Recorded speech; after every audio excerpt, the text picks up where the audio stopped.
plusieurs éléments. Alors le premier, on avait approfondi l'analyse SWOT d'Estelle, et on avait abordé une application.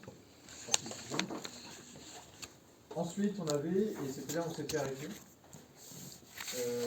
on avait commencé à aborder donc, la composante humaine dans un projet, c'est-à-dire la partie qui renvoie à deux aspects, les jeux de pouvoir, les jeux d'affinité, et donc on avait abordé plus spécifiquement la résistance au changement. Donc c'était arrêté là, il me semble, c'est ce que j'avais noté en tout cas. Donc on avait commencé, je crois, le diagnostic. Ah oui, le diagnostic humain. Et on s'était arrêté à la carte sous-dynamique de Fauvet. Est-ce que je me trompe? On s'était arrêté là. On confirmé? Non. Oui, c'est ça? D'accord, donc on n'avait pas répondu aux questions. Très bien. Alors, ce que je vous propose, c'est donc de lire l'article. D'accord? Donc il y a un article qui est associé, qui présente l'outil. D'accord, celui-ci. Et à partir de cet article, on va pouvoir débriefer et répondre à deux questions avant de passer à la suite de ce dossier. Donc, je vous laisse le lire, il n'est pas très long.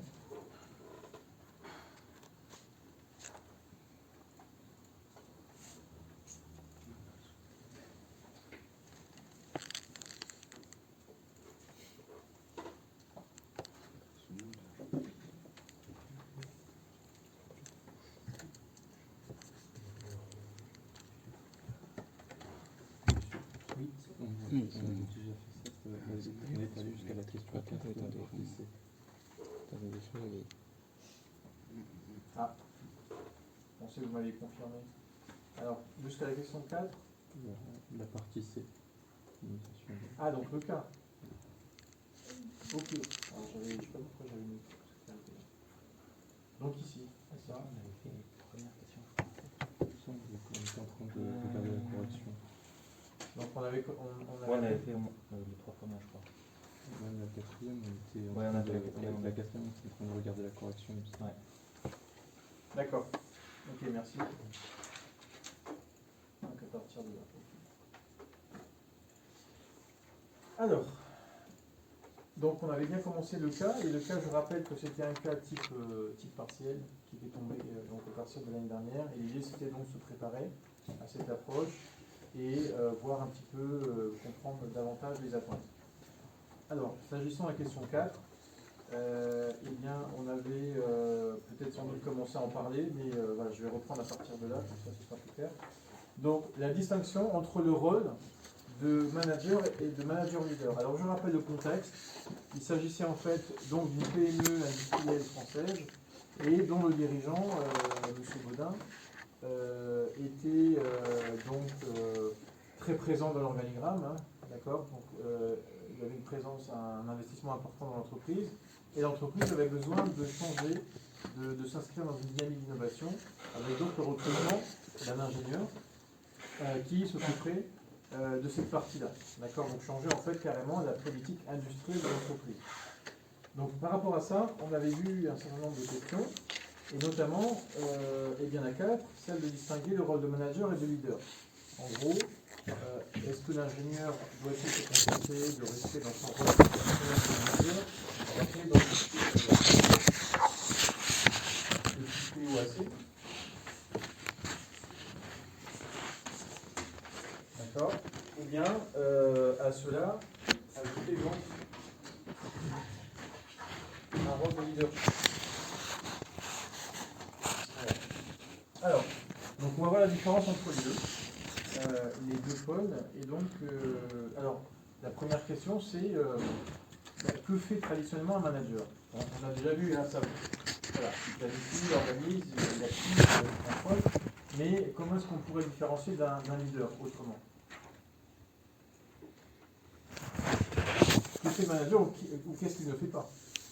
Au moins, c'est le leader. À votre avis?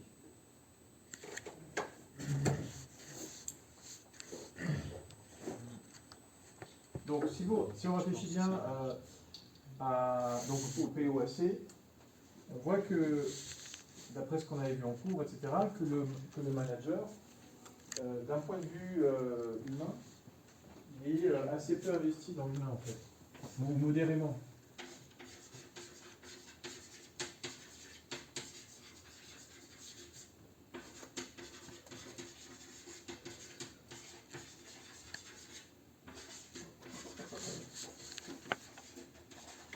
Donc ça c'est le premier point. Et pourquoi est-ce qu'il est modérément investi dans l'humain? Bon, bah, déjà peut-être parce qu'il n'a pas été nécessairement formé à cet aspect, et puis aussi parce que lui, dans sa façon de réfléchir, il est plus intéressé par l'exécution, la bonne exécution. Donc il donne la priorité, on va faire comme ça, il donne la priorité à la tâche. Donc la bonne exécution.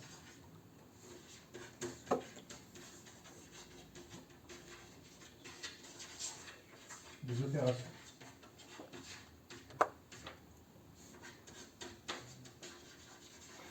Voilà.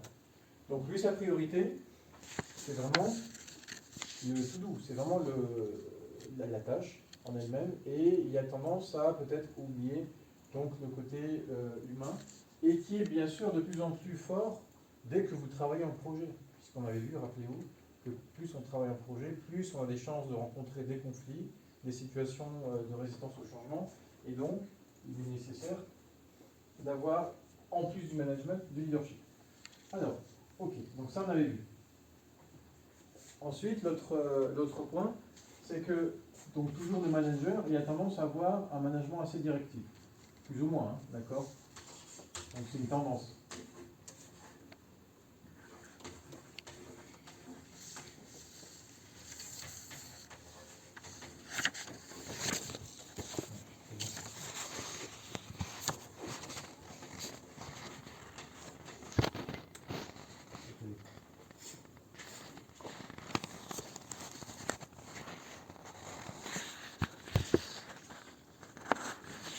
J'ai l'impression que peut-être sur la dernière fois, en fait, du pouvoir, c'est ça, ça,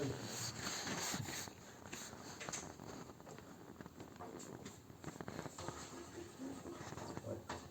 Donc, j'ai pris le morceau. Je vais écrire à l'écran. Donc, je voulais écrire que le manager développe, a tendance à développer un style de management directif. Donner des instructions.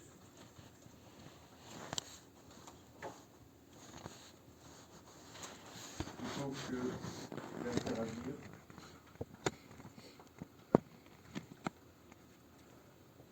Voilà.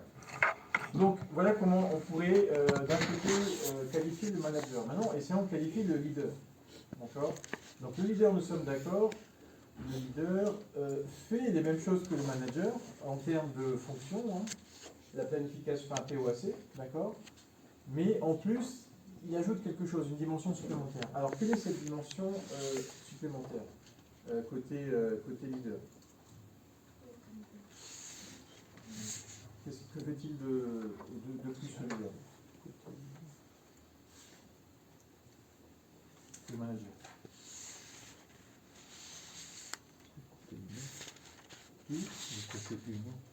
Alors déjà, effectivement, si on compare avec le manager, il est beaucoup plus investi dans l'humain.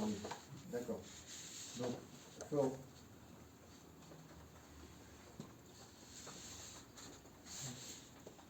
Dans l'humain, d'accord. Donc, qu'est-ce que ça se comment ça se traduit concrètement, ce fort investissement dans l'humain? Eh bien, quand il manage, il va essayer toujours de le faire en se fondant sur des valeurs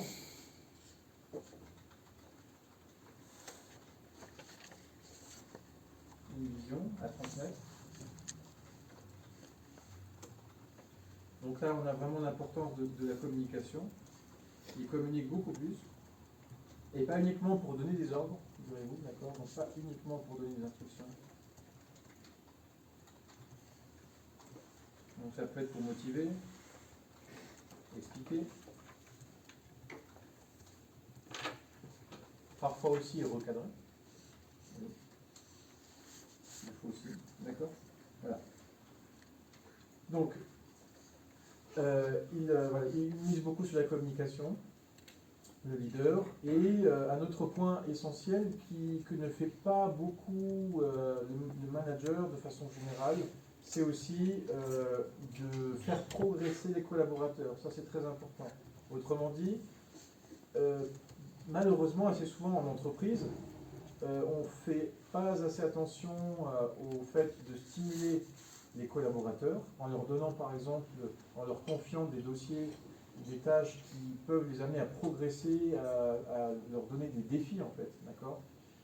Et au bout d'un moment, on s'ennuie au travail, puisqu'on on a les mêmes tâches qui reviennent, récurrentes, et les managers ne font pas l'effort de varier les dossiers, de vous confier d'autres dossiers, de déléguer des responsabilités, pour que vous puissiez donc progresser, on peut monter en compétence. Donc il y a aussi cet aspect, donc faire progresser les collaborateurs.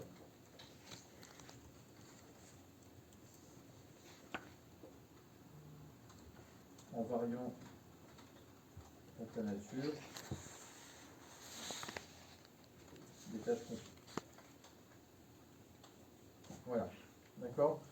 Donc c'est voilà, des différences majeures entre le leader et donc le manager. Alors, la question qui pourrait se poser, mais comment arriver à être leader? Est-ce que c'est inné ou acquis? On avait, je ne sais pas si c'était avec vous qu'on avait abordé la question. Mais oui, il est possible d'avoir, disons, des comportements de leader. Entendons-nous bien, leader, ça ne veut pas dire être capable de monter sur une table et tenir un discours devant 300 personnes. Ce n'est pas forcément ça être leader. Le leadership, d'après les études et disons, les comportements observés des leaders, on constate qu'il y a des gestes, on va dire, professionnels, des réflexes qu'il est possible d'apprendre pour justement avoir davantage de leadership. Donc il y a des formations qui existent pour justement développer ce côté, comme par exemple le côté communication. Bien communiquer à l'oral, c'est aussi un exercice important, puisque parfois beaucoup de managers commettent des gaffes de communication, très souvent, et ils ne s'en rendent pas compte. D'accord? Donc ça aussi, il y a des formations là-dessus qui permettent d'améliorer cet aspect et donc développer le leadership. D'accord? Mais je suis d'accord avec vous que le leadership peut être aussi inné, c'est-à-dire que la personne est un leader naturel et donc aura beaucoup plus de facilité. Donc une personne qui n'a pas forcément cette qualité de façon innée. D'accord? Mais ça peut s'acquérir au fur et à mesure par des gestes professionnels en situation de travail. Donc voilà pour la question numéro 4. Donc la question numéro 5, voilà, on va reprendre à partir de là. Donc il y a la 5.1 et la 5.2, et je vais vous laisser donc répondre à ces deux questions, d'accord, sur votre support de cours. Donc c'est vraiment la partie finale là du cas. Autrement dit, on va se demander maintenant quelles sont les solutions à développer.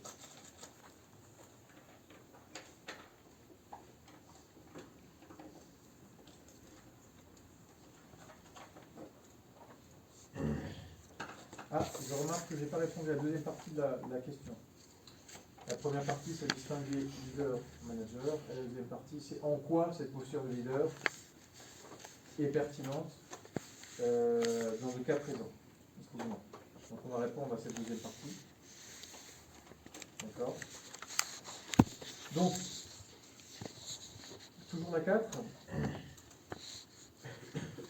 Pourquoi, donc, lorsque on souhaite innover dans une entreprise, changer la façon de faire, on n'a plus besoin uniquement d'un manager, mais d'un leader. Alors, quelles seraient les raisons à avancer pour justifier cette posture? Donc, pourquoi? Pourquoi du leadership?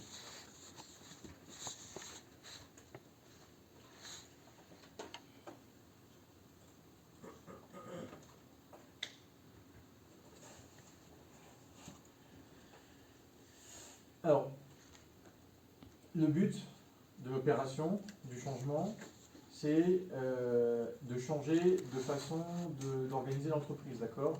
On avait dit dans les questions précédentes qu'on voulait passer d'une organisation top-down, de haut en bas, à une organisation beaucoup plus bottom-up. Donc en partant des opérateurs pour essayer donc de se baser sur leur travail et leur disons expertise et enrichir en fait la vision stratégique de l'entreprise.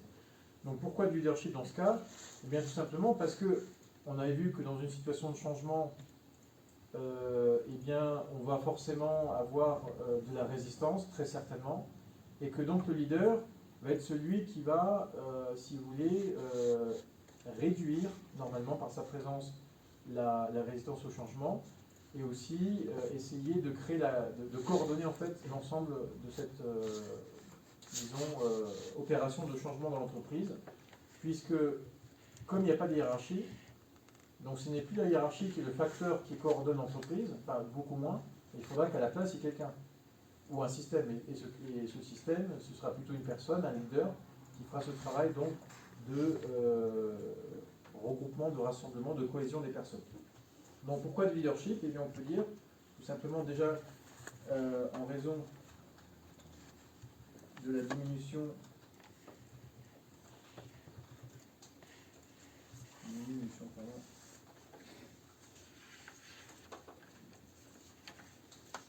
fonctionnement de type hiérarchique.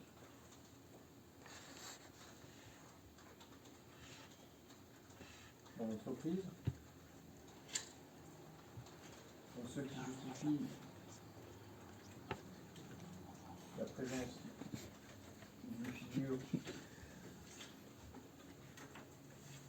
pour entraîner les équipes.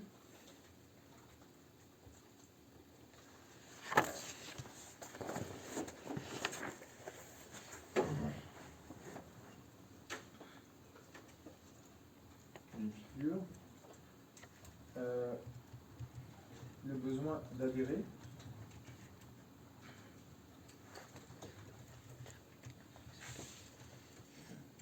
Donc le leader peut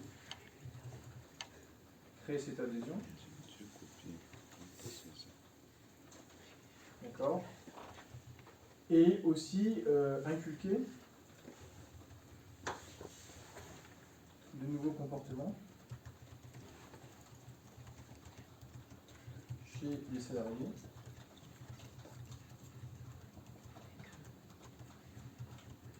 En particulier les opérateurs.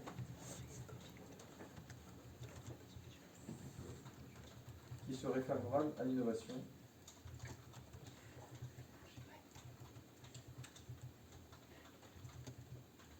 Comme par exemple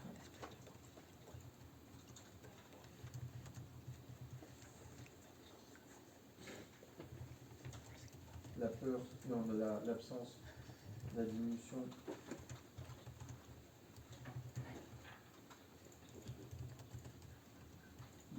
de donner son avis,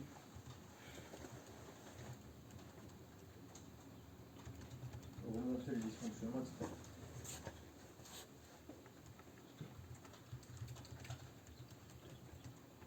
Ok. Donc voilà comment on pouvait répondre à cette question, d'accord, donc sur la partie leadership management. Donc le leader, parfois on est prêt à le payer assez cher pour, disons, avoir ce type de comportement de personnes, de profil, on va dire, capable d'entraîner une équipe, d'accord, à sa suite, pour peu que, bien sûr, il prenne en compte les besoins de son équipe. Alors, je laisse quelques secondes, on va pouvoir passer à la question suivante. Donc. Je vous laisse quelques minutes pour y réfléchir, expliquer donc les raisons à la fois théoriques et pratiques qui justifieraient que vous soyez vu d'un mauvais œil en tant qu'ingénieur récemment recruté dans cette entreprise pour justement insuffler ce changement. Donc je vous laisse quelques minutes pour le faire en essayant essayant de regarder éventuellement dans les cours, pour les raisons théoriques, on en a vu quelques-unes.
Alors, une question, qu'est-ce que vous faites le 20 décembre de 10h à midi?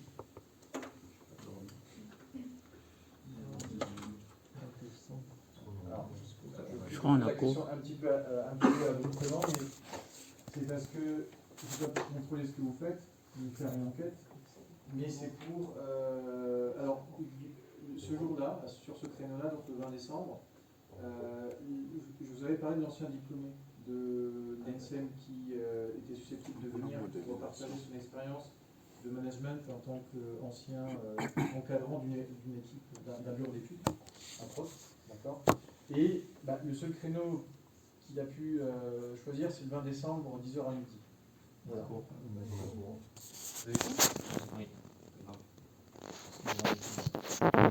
Vous avez fait quoi? Modélisation. Modélisation. Ah oui, je crois que vous étiez la seule option. Alors, ça collait pas, c'est vrai, sur un peu du temps. Moi, c'est puisque toutes les autres options sont dans une piste.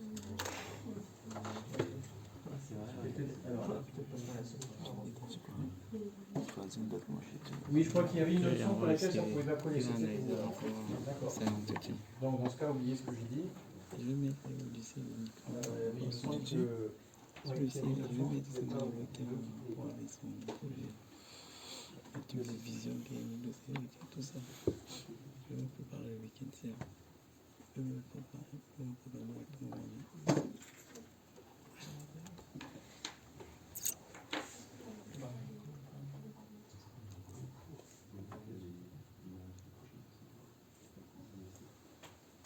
Et puis je précisais que c'était pas une intervention, comment dire, en sus, hein, en plus, puisque j'avais été absent une fois en amphi, 2 heures, donc c'est en fait en rattrapage de ces 2 heures, mais d'une façon un peu différente, donc avec une intervention extérieure, qui était assez intéressant.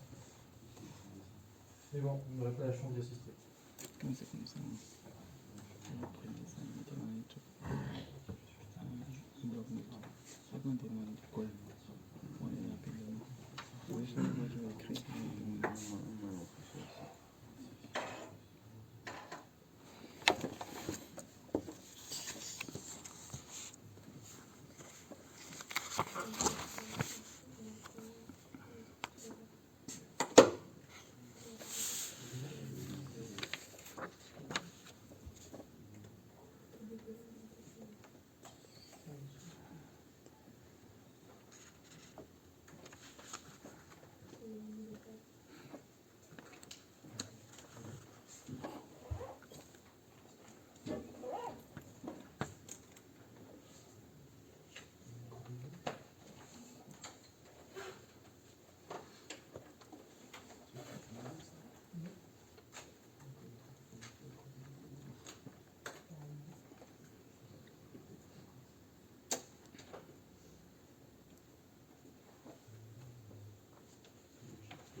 Alors, on va corriger la 5.1.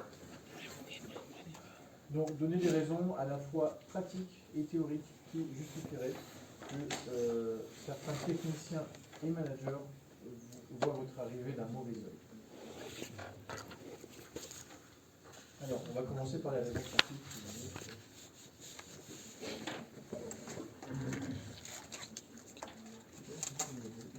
Donc, les raisons pratiques, c'est-à-dire qui ne sont pas forcément liées à de la théorie, qui sont liées à l'observation basique du comportement humain. Eh bien, dans ce comportement humain, vous avez typiquement la peur de la nouveauté. D'accord ? Donc ça, c'est déjà une raison évidente et pratique qui pourrait justifier donc votre arrivée, puisque votre arrivée, en fait, est associée à une mauvaise étiquette, c'est-à-dire l'étiquette de celui qui va tout bousculer. D'accord ? Vous êtes recruté pour ça, d'ailleurs. Donc, forcément, il y a une association négative qui va se créer avec les salariés de l'entreprise. D'accord ? En gros, vous incarnez le mauvais rôle, du tout bousculé. D'accord ? Et vous êtes recruté pour ça.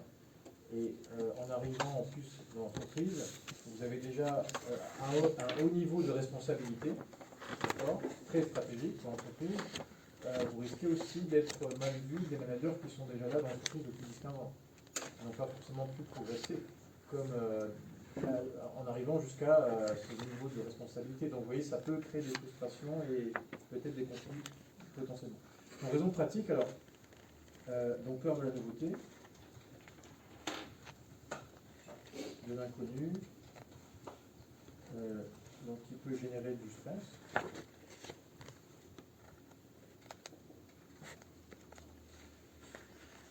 Ensuite, généralement, la réaction primaire que l'on peut avoir quand une nouvelle personne arrive dans l'équipe, c'est la méfiance, la prudence. D'accord ? Donc ça aussi, c'est assez humain. Donc, l'impuissance, on va dire, primaire, lors de l'arrivée d'un nouvel élément dans l'entreprise.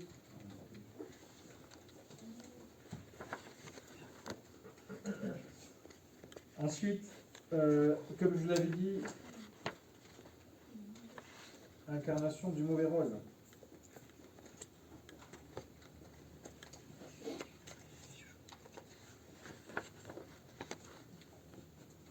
Celui de bousculer les habitudes et le fonctionnement de l'entreprise. Donc ça, c'est un autre point.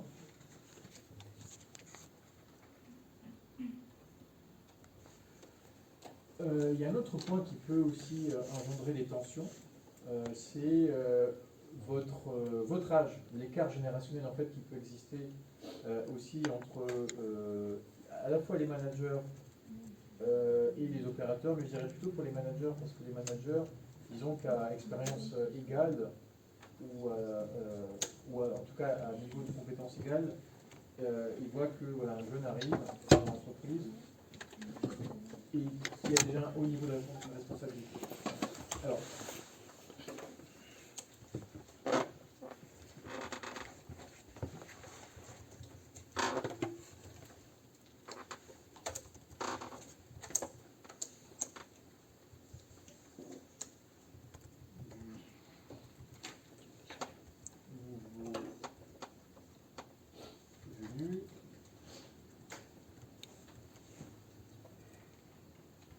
et puis, bon, bien sûr, mauvaise perception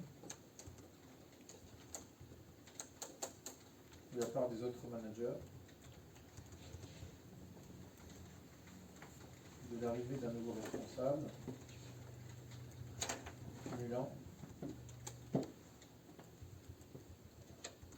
d'importantes responsabilités dans l'entreprise.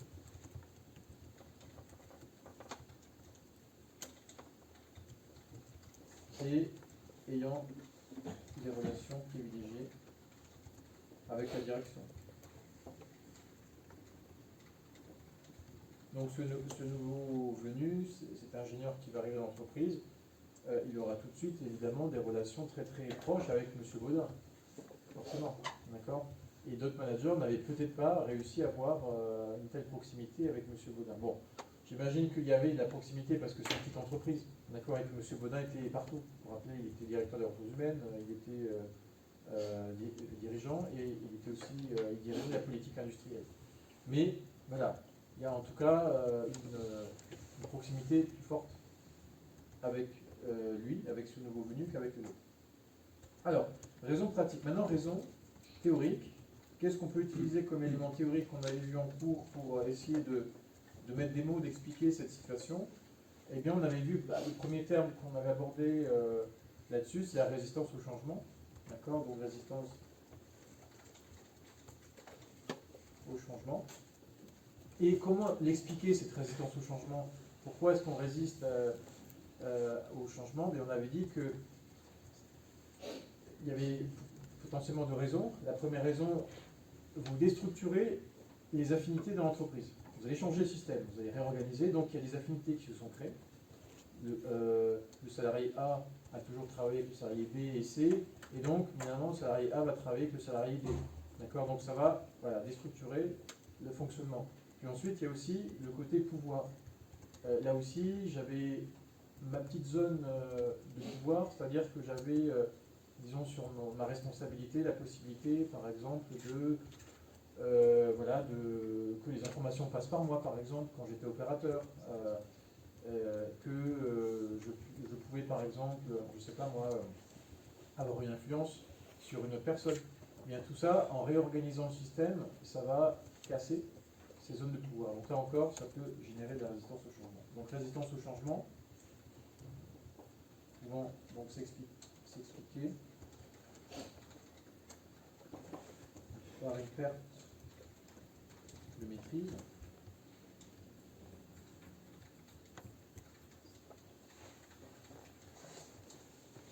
des espaces de pouvoir des salariés qui se sont créés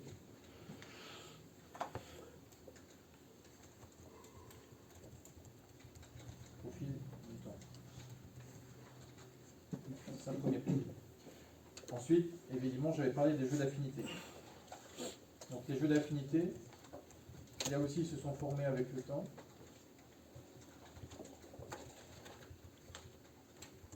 Et qui vont probablement résister aux décisions de modification du fonctionnement des équipes.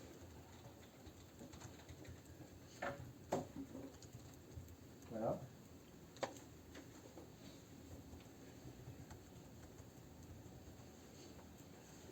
Est-ce qu'on pouvait éventuellement convoquer autre chose comme raison, disons, plus théorique? Oui, j'aurais pu. Alors, on peut faire ajouter en fait. Vous savez la théorie qu'on avait abordée en amphi de Lewin, c'est-à-dire que le changement est plus simple dans des petits groupes que dans de grands groupes, et que finalement pour qu'un groupe, amener un groupe à changer, c'était comme finalement presque une loi physique, de la physique. Autrement dit, on avait deux forces opposées. Une première force qui poussait le groupe à vouloir s'engager dans le changement, donc les forces propulsives, et les forces restrictives, les freins, qui donc incitaient le groupe à ne pas changer et à rester tel quel, le statu quo. D'accord ? Et donc le manager devait plutôt se concentrer sur les forces propulsives, c'était dans le QCM, quand vous avez appris le QCM, plutôt se concentrer sur les forces propulsives que les forces restrictives. Donc, pas forcément essayer de diminuer les forces restrictives, mais plutôt augmenter les forces propulsives. C'est ce qui, d'après son expérience, fonctionne le mieux auprès des individus. Donc on peut éventuellement utiliser ça. Donc on va le mettre ici. Alors, situation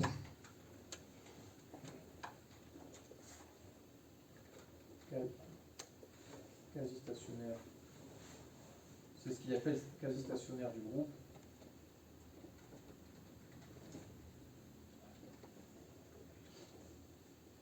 Donc voir chapitre sur l'activation.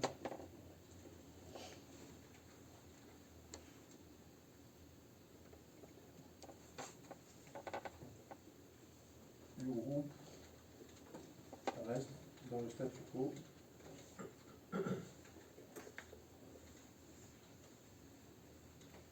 Avec le temps. Et il devient donc nécessaire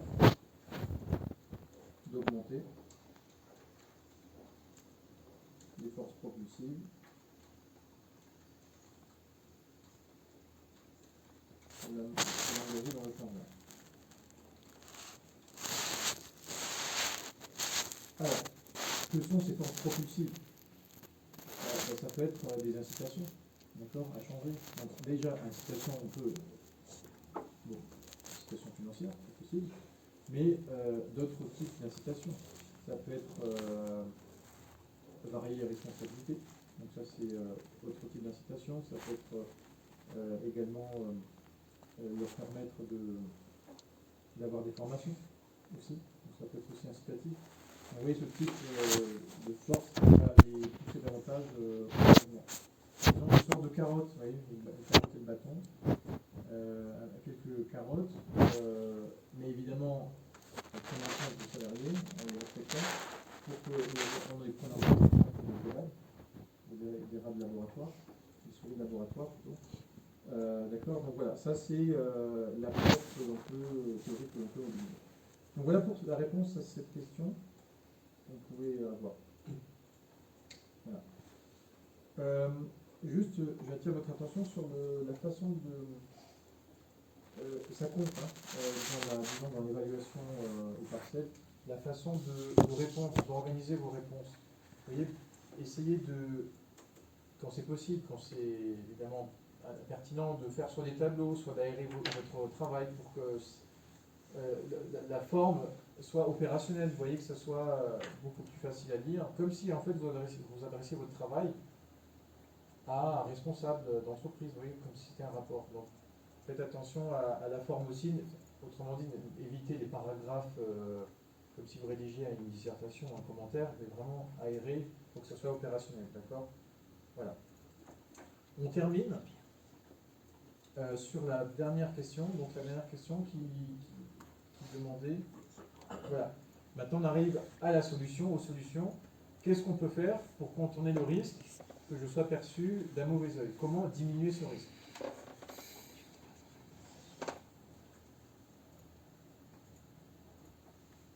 Donc qu'est-ce qu'on peut faire? Quelles sont les marges de manœuvre possibles à ma disposition pour éviter que tout de suite il y ait une tension qui soit créée par ma vie, la vie de l'entreprise? Qu'est-ce que vous feriez à sa place, à la place de ce pauvre ingénieur?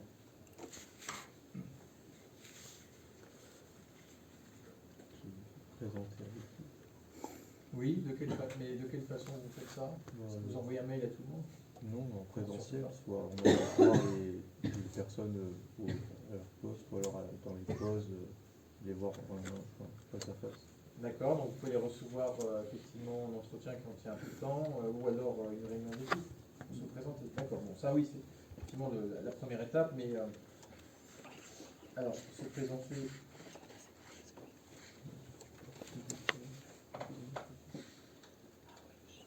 Dans une posture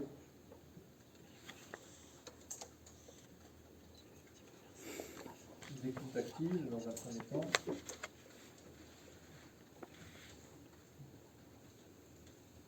Donc montrer de l'intérêt pour l'équipe.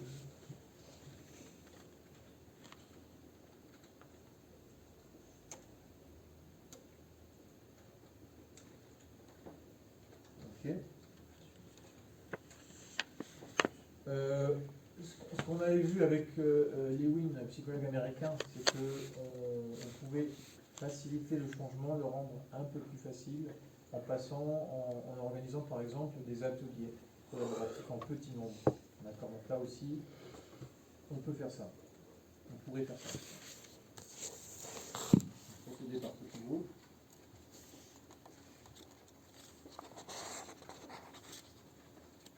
En organisant des ateliers collaboratifs.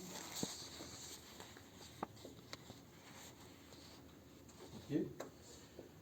Rappelez-vous ce qu'on avait vu pour la stratégie des alliés Fauvet, Dominique de Fauvet, les irréductibles, les opposants, les concertatifs. Donc on peut utiliser éventuellement cet outil dans cette situation pour repérer quels sont les profils les plus volontaires pour le projet, ceux qui sont les moins volontaires, ceux qui sont relativement neutres ou indifférents, et essayer de travailler de façon adaptée à chaque groupe. Donc ça on peut faire éventuellement. Repérer les alliés et élaborer une stratégie des alliés. Donc la carte socio-dynamique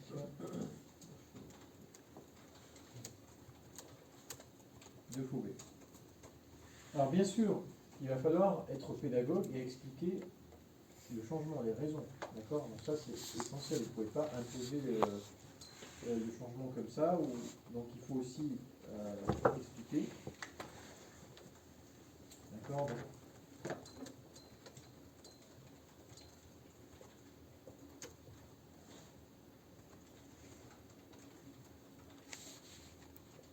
Donc un plan de communication comportant des messages clés à transmettre.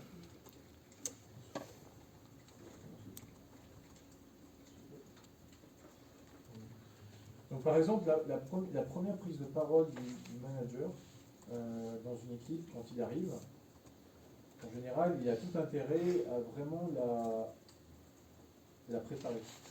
Comme si vous prépariez un oral, une soutenance par exemple.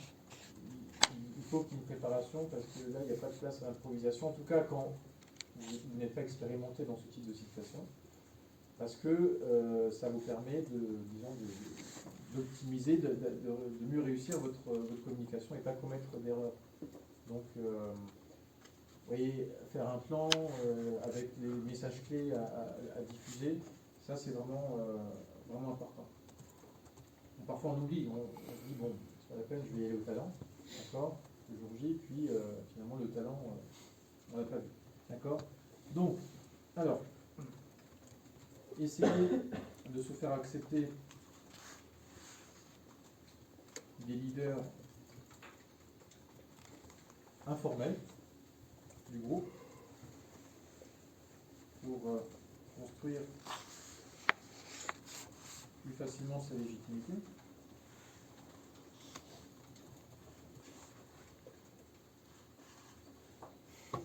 Et pour terminer, eh bien, se baser de façon générale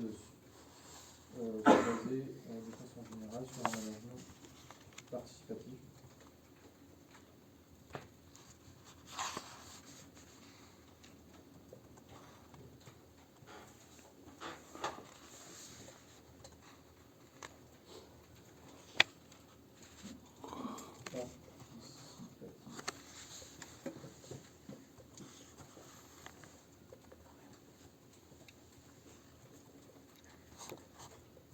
Co-construction.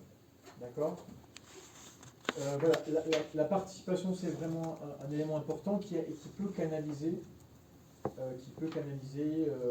la volonté de s'opposer ou de résister au changement. D'accord? C'est un comportement humain qui est observable globalement chez les êtres humains. Et d'ailleurs vous-même vous vivez ça, puisque si vous avez par exemple sur l'entièreté de votre formation uniquement des cours magistraux, donc c'est-à-dire une approche plutôt directive d'enseignement frontal, eh bien sans vous laisser l'initiative de participer aux enseignements, ou en tout cas d'avoir une contribution, je pense que vous ne tiendrez pas longtemps, à mon avis. D'accord. Donc déjà, à mon avis, en dernière année, ça va être compliqué pour vous. D'accord.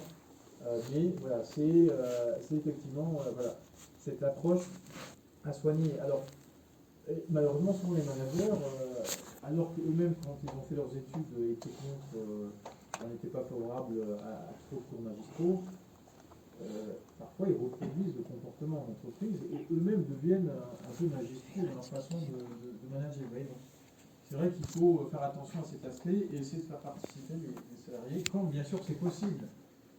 Quand vous êtes en situation de crise et qu'il faut aller vite, vous n'avez pas à demander l'avis de vos salariés et passer 2 heures ou 3 heures à demander l'avis de vos salariés s'il faut aller très vite. D'accord? Tout dépend de la situation. Mais de façon globale, faire participer les salariés, ça permet de les engager. Très bien. Voilà, on a terminé le cas. Donc j'espère que vous avez mieux saisi, mieux compris, concerné les attentes de cette approche. D'accord? Donc des questions, des réponses plutôt opérationnelles le plus possible. D'accord? Sans exagérer sur voilà, le côté, disons, récitation de cours, parce que vous avez vu qu'on n'a pas forcément récité le cours, là, c'est pas une question de cours pur, mais on utilise le cours pour le mettre au service de la situation. C'est plutôt ça l'approche. D'accord? Voilà. Donc on va s'arrêter là pour la partie complément. Pas de questions? Non? Donc le corrigé, je le mettrai aussi à disposition en plus sur Moodle, même si à l'oral je donnais plus d'éléments, mais je le mettrai quand même à disposition pour la partie formelle. Ok. Alors, on va passer à la suite. J'aimerais vous présenter donc maintenant l'étape suivante dans ce que j'ai prévu en TD en management. Donc là, c'est justement une pédagogie bien différente. D'accord? Donc jusque-là, on avait vu on était en amphi. D'accord? Donc en amphi, c'est pas évident d'avoir une pédagogie plus active. Mais là, en TD, c'est bien plus facile. Et donc, je vais vous présenter le dispositif pédagogique en classe qui va nous occuper jusqu'à la fin du module. D'accord? Alors, je vous avais parlé de jeu de rôle en début